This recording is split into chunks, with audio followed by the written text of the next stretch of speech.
नमस्कार, मी जान्हवी। उन्हाळा सुरू झाला आहे आणि अनेकांना ऋतूबदलाचा त्राससुद्धा सुरू झाला आहे। बदलतं वातावरण, वाढती गरमी, कोंदट वातावरण, वाढलेलं तापमान यामुळे अनेकांना अनेक प्रकारचे आजार होणं सुरू झालेलं आहे।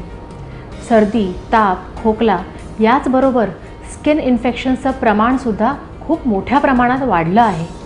त्यावर आपण काहीतरी विशेष करून काळजी घेणं खूपच गरजेचं आहे। तर आज आपण या सर्वांवर प्रामुख्याने आहाराद्वारे कसे उपाय करू शकतो हे पाहणार आहोत। आपण आपल्या आहारामध्ये लसणीचा समावेश केला पाहिजे। लसूण आपलं शारीरिक तापमान कमी करण्यास मदत करतं। लसणेत anti fungal, anti bacterial, antiseptic, anti inflammatory आणि अँटीबायोटिक प्रॉपर्टीज आहेत। त्यामुळे अनेक प्रकारच्या आजारांपासून आणि स्किन इन्फेक्शन्सपासून लाईक खाज, खरूज, गळवे, गजकर्ण, पिंपल्स आणि अनेक विकारांपासून आपलं रक्षण करतं। आपण लसणेला त्वचेवर डायरेक्टली लावूनसुद्धा वापरू शकतो। त्यामुळे स्किन इन्फेक्शन्स लवकर बरे होतात। कडुलिंबाच्या पानांचं पेस्ट करून त्यात हळद घालून ते मिश्रण जर चेहऱ्यावर लावलं किंवा त्वचेवर लावलं तर अनेक प्रकारच्या स्किन इन्फेक्शन्सपासून आपलं रक्षण होऊ शकतं। जर त्वचेवर किंवा चेहऱ्यावर पांढरे डाग उठले असतील तर शहाळ्याचं पाणी चेहऱ्यावर डायरेक्टली लावल्याने सुद्धा आराम मिळतो। आपण त्या पाण्यामध्ये थोडंसं लिंबू रस घालून सुद्धा लावलं तरीसुद्धा हे डाग निघून जातात। द्राक्षसुद्धा आपल्या स्किनसाठी खूप चांगले आहेत।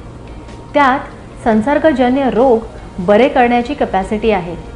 जर हे द्राक्ष आपण त्वचेला लावले तर अनेक प्रकारच्या आजारांपासून, संसर्गजन्य रोगांपासून आपलं रक्षण होतं।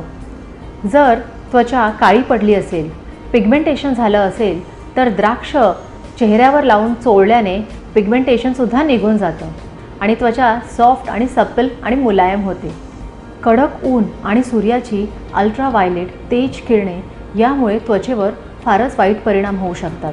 त्वचा भाजते, काळवंडते। त्यामुळे त्वचेचं या किरणांपासून रक्षण करण्यासाठी घरातून बाहेर पडताना सनस्क्रीन लावून बाहेर पडलं पाहिजे। डोळ्यावर गॉगल किंवा सनग्लासेसचा वापर केला पाहिजे।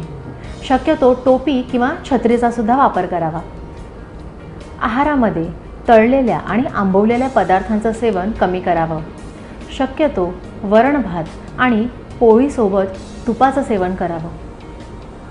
या ऋतूबदलाच्या काळामध्ये आजार झाल्यावर त्याच्यावर उपाय करण्यापेक्षा आजार होऊच नये त्यामुळे प्रिव्हेंटिव्ह उपाय करणं जास्त गरजेचं ठरतं। तर मग आपली काळजी करत राहण्यापेक्षा आपली स्वतःची काळजी घ्या आणि आपली तब्येत सांभाळा।